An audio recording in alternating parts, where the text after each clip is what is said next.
ویسے تو سپاہی گٹرگو بڑا نفیس آدمی تھا، لیکن جاسوس ہونا اور نفیس ہونا دونوں ایک ساتھ نہیں ہو سکتے۔ کبھی کبھی جب پاکستان سے ایک سیکرٹ میسج لے کر انڈیا جا رہا ہوتا تھا تو وہ سوچتا تھا کہ آخر وہ یہ سب کیوں کر رہا ہے۔ پلاٹ کے نام پر اس کو ایک چھوٹا سا پنجرا ہی تو ملنا ہے ریٹائرمنٹ کے بعد۔ دل تو اس کا بھی کرتا تھا کہ NHS میں بڑا سا عالی شان گھونسلہ ملے جہاں وہ شان و شوکت سے اپنی بیوی اور بچوں کے ساتھ بقیہ زندگی گزارے، پر دور کی سوچ رکھنا کبوتروں کا مشغلہ نہیں رہا کبھی بھی۔ دوران سفر وہ یہ بھی سوچا کرتا تھا کہ آخر ایسا کیا پیغام ہے جو وائرلیس یا واٹس ایپ کے تھرو انڈیا نہیں بھیجا جا سکتا، ایسی کون سی پلاننگ ہے کہ انڈیا کے خلاف جس کے لیے اس کو استعمال کیا جاتا ہے، پر ان پڑھ ہونے کی وجہ سے وہ کبھی وہ میسج پڑھ ہی نہیں پایا۔ سفر انتہائی لمبا ہوتا تھا، اس لیے اکثر عجیب و غریب خیالات اس کے دماغ میں آتے، پر پھر وہ راستے میں کسی درخت کی ٹہنی پر رکتا اور پھڑپھڑا کر فضول خیالات اپنے دماغ سے نکال کر باہر کرتا۔ اس کو اپنی ٹریننگ یاد آ جاتی، جہاں اسے بنا سوچے سمجھے گدھے کے مافک بس آرڈرز پورے کرنا سکھایا گیا تھا۔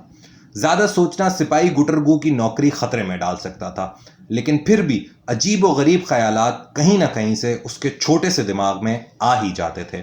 ایک دن سفر کے دوران اس کی ملاقات دشمن ملک کے سپاہی کبوتر سے ہوئی۔ یونیفارم میں نہ ہونے کی وجہ سے دونوں ایک دوسرے کو پہچان نہیں پائے اور یکلخت ایک ٹہنی پر آرام کی نیت سے بیٹھ کر گپ شپ لگانے لگے۔ کرونا وائرس ڈسکس ہوا، ٹرمپ کی بے وقوفیوں پر تبصرہ کیا گیا، لیکن جب بات مودی اور عمران خان پر آئی تو سپاہی گٹرگو نے دشمن کبوتر کے خیالات میں مودی کے لیے محبت کے جذبات بھانپ لیے۔ اس نے موقع کی نزاکت کو بھانپ لیا اور باتوں باتوں میں پوچھا کہ ارے میاں اتنی گپیں لگا لیں پر نام تو بتایا ہی نہیں آپ نے۔ دشمن کبوتر بھی خطرہ بھانپ چکا تھا۔ عمران خان کے قصیدے پڑھتے سپاہی گٹرگو کو اس نے آڑے ہاتھوں لیا اور فوراً حاضر جوابی کا مظاہرہ کرتے ہوئے کہا، جناب نام تو آپ نے بھی نہیں بتایا۔ اس کے بعد کچھ سیکنڈز کی خاموشی نے ماحول کو اور گرم کر دیا اور پھر سپاہی گٹرگو نے اپنے پنجے اکڑاتے ہوئے دشمن کبوتر سے کہا، مجھے سپاہی گٹرگو کہتے ہیں۔ اب یہ نام نہ مسلم تھا، نہ ہندو، نہ کرسچن تھا، نہ یہودی۔ دشمن کبوتر نے اس کنفیوژن کا فائدہ اٹھایا اور کہا، جی میں سپاہی کبوتر ہوں۔ اس کے ساتھ ہی دونوں نے ایک زور کا کہکہا لگایا اور ایک دوسرے سے رخصت لے کر اپنی اپنی راہ پر اڑان بھر لی۔ سپاہی گٹرگو واپسی پر گہری سوچ میں چلا گیا۔ اس کو اپنے آنے جانے کا راستہ ایسے یاد ہو گیا تھا جیسے بغیر انسان ڈرائیور کے GPS کی مدد سے چلنے والی گاڑی۔ ابھی اس نے سپاہی کبوتر اور اس کے ٹرمپ کے بارے میں خیالات پر غور کرنا شروع ہی کیا تھا کہ اچانک سے ایک جال اس کو لپیٹ کر زمین پر لے آیا۔ سپاہی گٹرگو جو اپنی بے خیالی کی وجہ سے کافی بار مسئلوں میں پھنس چکا تھا، آج پھر ایک جال میں قید ہو گیا۔ دشمن نے اسے پکڑ لیا تھا۔ اس کے پاس جو سیکرٹ میسج تھا وہ اب دشمن کے ہاتھ لگ چکا تھا۔ سپاہی گٹرگو کو ایک سچے محب وطن محافظ کی طرح اپنی جان سے زیادہ اپنے ملک کے سیکرٹس بچانے کی فکر تھی۔ اس نے بڑی کوشش کی کہ اپنی چونچ سے اپنے پاؤں میں بندھے چھوٹے سے کاغذ کو چیر پھاڑ دے، اس کے ٹکڑے ٹکڑے کر دے، پر جال اتنا مضبوط تھا کہ سوائے پھڑپھڑانے کے اس کے پاس اور کوئی چارہ نہ تھا۔ دشمن اس کے پنجرے میں بند کر کے لے گئے اور انٹیروگیشن کے لیے انہوں نے اپنے ایکسپرٹ کو بلایا۔ انسان کا کبوتروں پر اتنا انحصار اور وہ بھی ٹیکنالوجی سے لیس 21ویں صدی میں سپاہی گٹرگو کے لیے کافی پریشان دے رہا تھا، پر کافی بار قید کاٹنے کے بعد اسے اندازہ ہو گیا تھا کہ انسان کا کبوتروں کی زبان نہ سمجھ پانا اسپائن کے کام کے لیے کافی ایفیکٹو تھا۔ سپاہی گٹرگو پنجرے میں بیٹھا اپنے انجام کے بارے میں سوچ رہا تھا، یہ مجھے 3rd ڈگری ٹارچر کرنے کے لیے چیل کے ساتھ پنجرے میں بھی چھوڑ سکتے ہیں، اور اگر کچھ بھی نہ ملا تو میری یخنی تو ضرور بنے گی۔ اتنے میں اسے ایک جانی پہچانی آواز سنائی دی اور اس کے ساتھ ہی سامنے دروازے سے ایک شخص ایک جانی پہچانی شکل کے کبوتر کو لایا۔ سپاہی کبوتر کو سپاہی گٹرگو کی انٹیروگیشن کے لیے چنا گیا تھا۔